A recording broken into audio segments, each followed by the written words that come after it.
We're going to go live to LA now, and joining us is a former IDF member and Israel's former special envoy for combating anti-Semitism, Noa Tishby. Noa, good to see you. Thanks for your time today. I do want to start with the language that's been used from Joe Biden, very strong in support of Israel. You've got Antony Blinken, who's now on his way to Israel as well. You've got more and more troops who are massing at the border with Gaza. Are you, and perhaps when would you be expecting a ground invasion to come? That's a great question, and I don't have that kind of information. But let me tell you this. What's happening right now in Israel, this massacre that's happening in Israel, it's not Israel's problem. This is the world's problem. Israel is the front line of a worldwide war against radical Islam that is fueled by worldwide anti-Semitism, as we have seen in Sydney Opera House recently. Yeah. I don't know about a ground invasion. I just know this.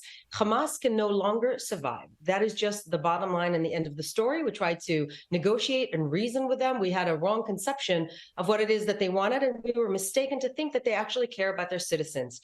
They are a murderous organization that is intended to wipe Israel off the map, slaughter all the Jews, and make no mistake, Western civilization will come next if they're allowed to do this. No, we were all horrified, absolutely horrified by the reports of those babies in southern Israel. Look, it doesn't get any worse than that. It just does not get any worse than that, and it shows the barbarism of those terrorists. How have you processed that? That's a great question. I'm trying to not think about it right now, and I'm not processing anything. All I do is I'm on the front line of the media and trying to explain to people as best as I can what we're dealing with. I have been sadly warning about Hamas, their intentions and their brutality and barbarism. For many, many years, we knew what they would do if they could, and they have. The pictures, the images that are coming from the south of Israel should horrify anybody who has a heart and a pair of eyes. Babies beheaded, chopped, bloodied cribs, entire families handcuffed and burned alive. A woman who is pregnant and knifed and the fetus taken out of her body, mass rapes. This is the scene of horror films. And it's happening right now in the world's single democracy in the Middle East, single consistent democracy in the Middle East. This is happening today. And to see supporters of Hamas shamelessly being out there publicly in the streets of New York City and in the streets on the footsteps of Sydney Opera House. I was just there a couple of weeks ago. I love Sydney. I love Australia. Those images were horrible. And I'll tell you one more thing. The images of people chanting death to the Jews, they only prove my point that I've been making for the past decade, that anti-Zionism, this rampant dehumanization of Israel and of Israelis, is anti-Semitism. Anti-Zionism is anti-Semitism. And you only need to look at the Sydney Opera House and hear the chants of "gas the Jews" to know that this is real. Yeah, no, none of that is acceptable. That is absolutely certain. I should tell you, Noa, that that is a minority here. Most people do not have that view. You should know that. And the Premier of New South Wales has come down pretty hard on it. Despite that fact, though, there are warnings that more protests, pro-Palestinian protests, are going to take place this weekend.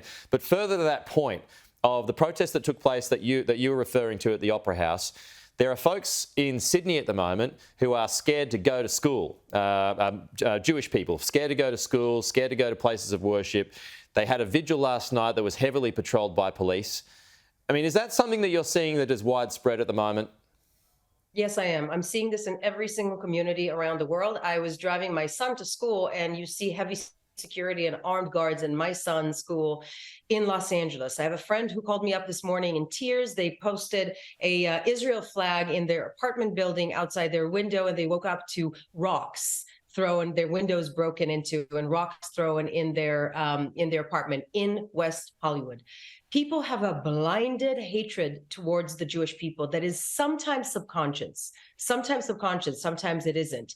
I was in Sydney a couple of weeks ago, and even before this mass murder, this slaughter that occurred in Israel, the reports were that 1 out of 3 Australian Jews felt anti-Semitism, and over half of Jewish students on universities and Australian universities were hiding their Jewish identity. So the fear to walk around being who you are, having your identity displayed, like my Stars of David that I walk around wearing around my neck, that fear has been real even before these attacks. And now it's only getting worse. People should really notice it. I know it's minorities, but it's very, very proud minorities and very, very aggressive minorities. So yes, I can tell you that there were flyers that were spread out on social media of Muhammad Def from Hamas, I believe it was, or somebody from Hamas, calling on a walk on Al-Aqsa.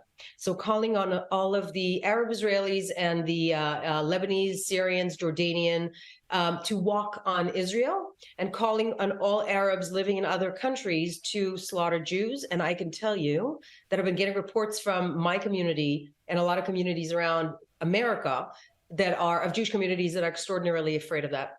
So be vigilant, be aware, be safe. Noa Tishby, really appreciate your time this morning. Thank you so much. Thank you. We'll talk to Thank you for having me. again soon.